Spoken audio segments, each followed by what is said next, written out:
It's Friday, August 4th, 2023. Let's talk about the news.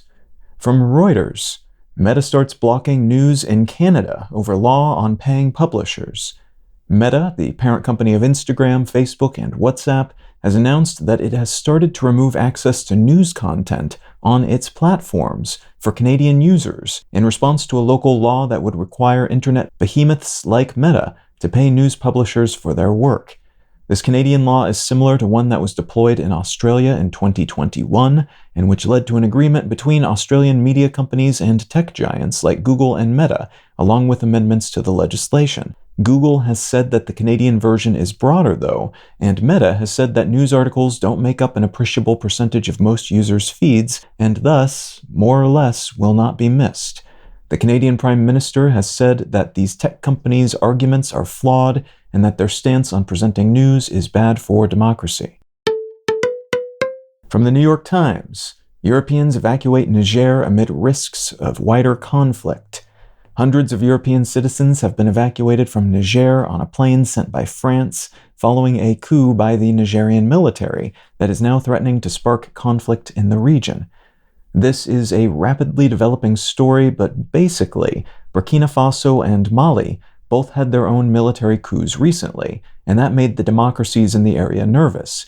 This new coup further stoked that nervousness, and an alliance of those nations have said they will do whatever they can to reverse the Nigerian coup, even to the point of sending in troops to bring back the former government.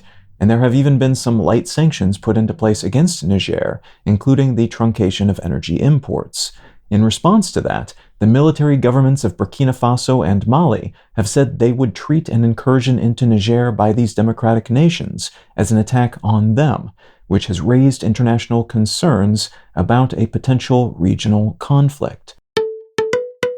And from courts, incandescent light bulbs are now banned in the United States. After years of legislative efforts to phase out old-school incandescent light bulbs in favor of newer LEDs, the government has banned the sale of older, inefficient bulbs in the country. Incandescents are the oldest type of commercial light bulb, and President Obama meant to phase them out during his tenure, but that plan was stymied by his successor, President Trump.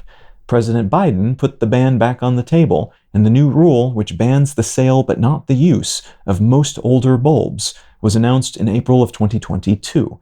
To get a sense of just how much more efficient LED bulbs are compared to incandescents, the former produces 75 to 110 lumens, which is a measurement of light output per watt of energy, while the latter only produces 12 to 18.